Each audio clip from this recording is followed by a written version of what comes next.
Apa kamu tidak bisa tersenyum sedikit saja? Bisik Vanessa kepada Diego. Sedari tadi dia sangat merasa kesal melihat ekspresi Diego yang begitu datar menyambut kedatangan para tamu undangan yang silih berdatangan ke pesta pernikahan. Vanessa merasa dirinya seakan menikah dengan robot berbentuk manusia. Dia hanya takut orang-orang akan mengira bahwa Diego sama sekali tidak bahagia dengan pernikahannya. Diego pun menghela nafas sebentar. Dengan berat hati dia mencoba untuk tersenyum, walaupun senyumannya sangat terlihat aneh. Vanessa malah merasa aneh melihatnya, sampai dia nampak melongo. Gak usah. Kamu gak usah senyum. Dengan kamu tersenyum seperti itu semakin terlihat aneh. Diego pun berhenti tersenyum. Ekspresinya datar kembali. Padahal aku sudah memenuhi permintaan kamu. Diego teringat dengan sang mertua. Kemana dia pergi? Apakah sang mertua sedang berkumpul dengan para pemegang saham yang lainnya? Aku harus ke kamar mandi dulu. Diego meminta izin kepada Vanessa untuk pergi ke kamar mandi, walaupun sebenarnya dia ingin mencari keberadaan Tuan Arthur. Ya, silakan, tapi jangan lama-lama. Masih banyak tamu yang belum datang. Padahal kaki aku pegel sekali. Aku ingin acara ini cepat selesai. Hanya itu jawaban Diego. Kini Diego berjalan dengan hati-hati melewati koridor hotel yang ada di sana. Dia ingin mencari keberadaan Tuan Arthur. Walaupun saat ini adalah acara pernikahan dia dengan Vanessa, bagi dia acara pernikahan ini sama sekali tidak penting. Rupanya instingnya sangat tajam sekali. Dia tidak sengaja mendengar suara kelima orang pria berbaya di sebuah ruangan. Aku masih ingat ketika kita bertujuh masih bersahabat. Terdengar samar-samar suara Tuan Dani yang sedang berbicara, tapi sayangnya suara tersebut tidak terdengar begitu jelas, sehingga Diego semakin mendekatkan dirinya dengan daun pintu. Diego dikagetkan dengan seorang yang tiba-tiba saja menepuk pundaknya dari belakang, membuat dia segera menoleh ke belakang. Rupanya pria itu adalah Sean. Sedang apa kamu di sini? Tanya Sean kepada Diego dengan tatapan penuh rasa curiga. Diego berusaha untuk tidak terlihat panik. Pria itu sangat terlihat tenang sekali menjawab pertanyaan dari kakak iparnya itu. Aku ingin menemui ayah mertuaku. Banyak sekali tamu undangan yang menanyakan kehadirannya. Jawaban dari Diego memang masuk akal, sehingga Sean berusaha untuk mempercayainya.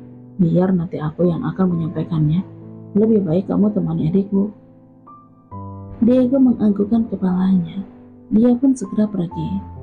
Sean memandangi punggung Diego yang sedang berjalan semakin jauh darinya. Lalu dia segera menelpon Pram. Apakah kamu yakin kalau Samuel adalah pria yang waktu itu berkelahi denganmu?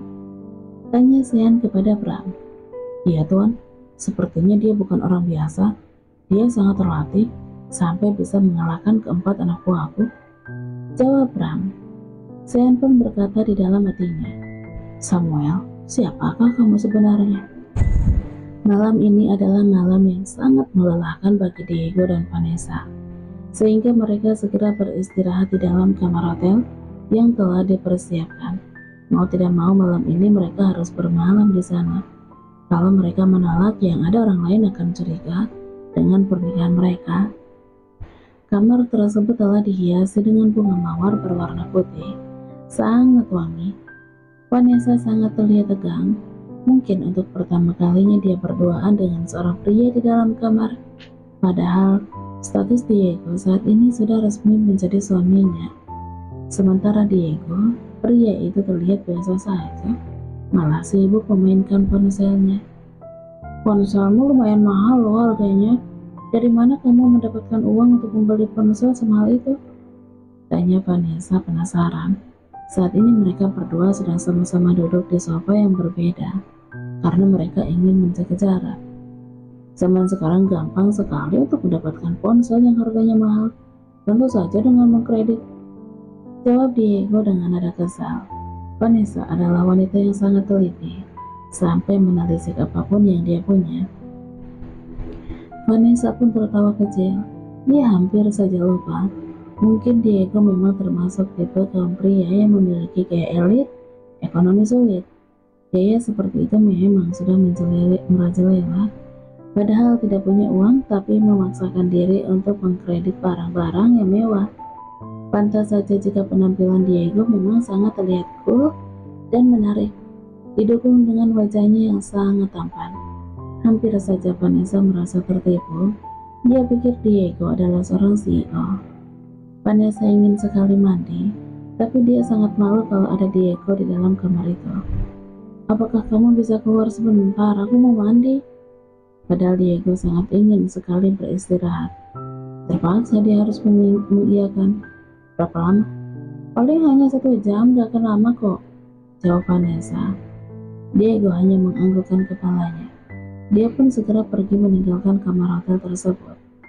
Vanessa sangat merasa lega setelah Diego pergi dari kamar, sampai wanita itu mengelus-elus dadanya. Akhirnya dia telah pergi juga.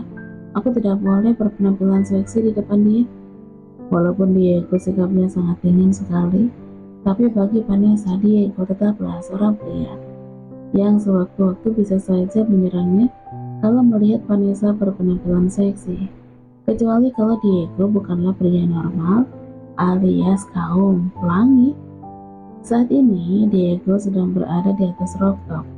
Pria itu sedang termenung, mungkin karena dia sangat penasaran dengan apa yang diucapkan oleh Tuan Dani saat mengatakan tentang 7 persahabatan.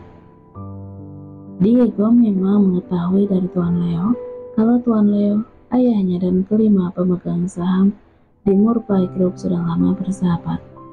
Tapi kelima pemegang saham itu malah berkhianat dan merencanakan pembunuhan terhadap ayahnya. Itulah yang dijelaskan oleh Tuan Leo kepadanya. Tapi tetap saja dia menjadi penasaran mengapa kelima pemegang saham itu mengkhianati Tuan Leo sampai Tuan Leo sangat membenci mereka. Tap, tap, tap. Diego tidak sengaja mendengar suara langkah seseorang di belakangnya. Pria itu pun segera menoleh ke belakang. Dia melihat ada Jerry yang sedang berjalan ke arahnya sambil menatap tajam kepadanya. Untuk apa kamu datang ke sini? Tanya Diego dengan nada datarnya. Jerry segera berjalan dengan cepat. Pria itu mencengkram kerak kemejanya Diego dengan penuh amarah. Oke, kamu boleh saja merasa menang karena sudah menjadi suaminya Vanessa. Tapi kamu harus tahu diri bahwa kamu itu hanya suami sementaranya. Jadi aku mau peringatkan sama kamu, jangan pernah menyentuh Vanessa. Kalian harus tidur di kamar terpisah.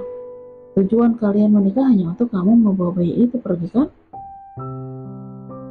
Diego melepaskan dengan kasar tangan Jerry yang sedang mencengkram kerak kemejanya. Kamu tidak berhak mengatur hidupku. Jika aku ingin melakukan apapun kepada Vanessa, itu adalah hakku. Walaupun sebenarnya Diego pun sama sekali tidak pernah berpikir sedikit pun untuk menyentuh tubuhnya Vanessa. Sial. Jerry terpancing emosinya. Dia ingin menghajar wajahnya Diego, tapi dia langsung menahan diri ketika mendengar perkataan pria itu. Mengapa kamu melarang Vanessa untuk aku sentuh? Sementara kamu sering bermain dengan banyak wanita?